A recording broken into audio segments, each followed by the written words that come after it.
Hello po, magandang araw po sa ating lahat. Ang topic po natin ngayong araw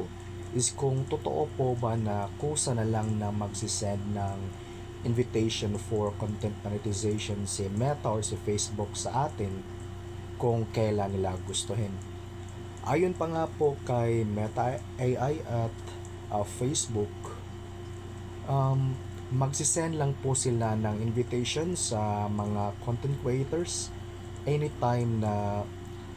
ma-meet po natin o ma-meet po nila yung specific na requirements ni Meta or Facebook for content monetization.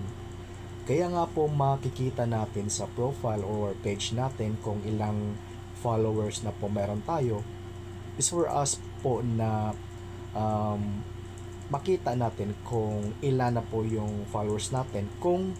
nakaabot na po sa minimum na requirement ng Meta for monetization. Ito ay katulad rin po kung bakit may insights sa professional dashboard. Ito ay para makita po natin yung performance ng mga post or contents natin at para na rin po ma-check natin kung yung nalikom or na-accumulated na 1 minute video views natin ay umabot na po sa minimum requirement ni Meta or ni Facebook